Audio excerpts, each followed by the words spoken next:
جاء تماشاك رسول الله صلى الله عليه وسلم فرميتي أوثق عرى الإيمان الحب في الله والبغض في الله والموالاة في الله والمعاداة في الله. أو بواني ولا أبراء سودينية شو قال لك كافر كردني كافر سودينية كافر كردني كافر بوشي أخوي لا أصلا بو تطبيق كردني ولا أبراء كجورترين بشي دينك كذا تو بالله سودينية كافر ما كالسودينية. رسول الله صلى الله عليه وسلم سودكي مع البيالة تنترين بتي إما عراء زانن شيء بمعنى بتنا حبلي أستور كأوسا أو آسنيك بول لنجر كردني كشتية بيان هلاواسي بيان شورا كردوا حبل أستورة عنديوا يقطع لنا أو جياب كروا أو عراء جاء أو حبل عادة أوسا شون دروس سكرا استجوا هروا دروس سكرا ورزهم يك حبل يعني أنا يك بت نبربو يدقبو زور بهزبو همو أواني تريان بشوار دوري أوادانا أوينا وراس بيوترا أو ثق باشا ها تماشاك دينك أبو بيعناك رسول الله صلى الله عليه وسلم أو ثقت فيها الحب في الله والبغض في الله والموالاة في الله والمعاداة في الله لكيو بدس يعني أجر كافر نكي بوم بين كابرا أيوة تون نكهر دينك بدس بي أيوة أساسي ترين يشتري دينك يعني كام قصيد بوكا رسول الله صلى الله عليه وسلم وافر رسول الله صلى الله عليه وسلم صدق وكذب هو أو دروي كرت رسول الله صلى الله عليه وسلم راسي فرم بله تنترين بتي دينا كمان كهمو دينا كمان لدواء أو ودي تيا خوش يسيل لبر الله رقلبونه لبر الله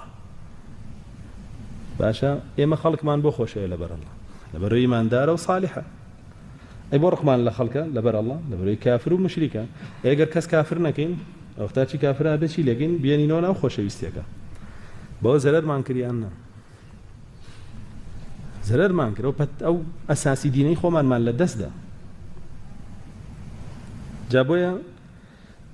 همو جاربوي بيان زانيا كشتيوانا كانوا حبلنا بشراوة لأخير حبلك ولو سريوا قري كان دابو بشي كان لو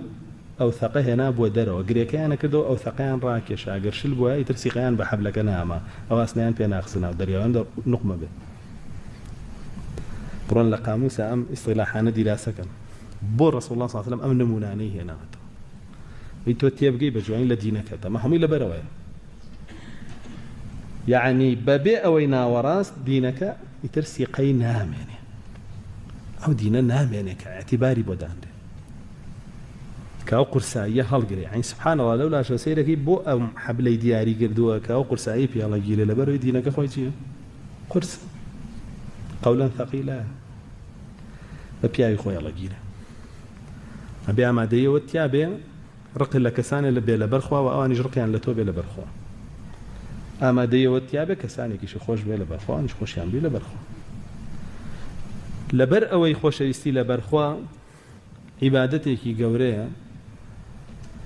وشيطاني زور هؤلاء ولا مسلمانان كان نيوان يكتريا رقي لضلي أنا أدرس برامبر بيكتري رسول الله صلى الله عليه وسلم فرمي إذا أحب أحدكم أخاه فليخبره يريك اللي هو برايك خوي خوش ما في بله خوش ميله برخوا ما في بله بو يترى قرم دموشانه كان بيني دو خوش ويز يكتري عن بير كيتو إنك كسينا ناس منام ناس كسينا زانم هستي شونا برامبر منازانه مسلمانان به هستكان يام بو يقدر برن وابه رنجش بداته بو رسول الله صلى الله عليه وسلم وافرمي بو الشيطان كلنا خاتني واني مسلمانان دعاء فرميشي والموالاة في الله والمعاداة في الله شنك لسر بغض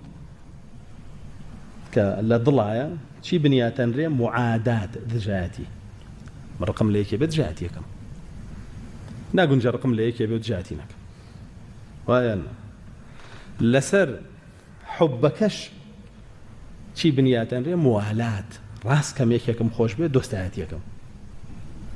أو تونترين أساسي ترين بشي معنى كذا أو نبو أو عني ترهمي أو طالانيك أساس نينو سيقيان بينا كل الذين كذا باشە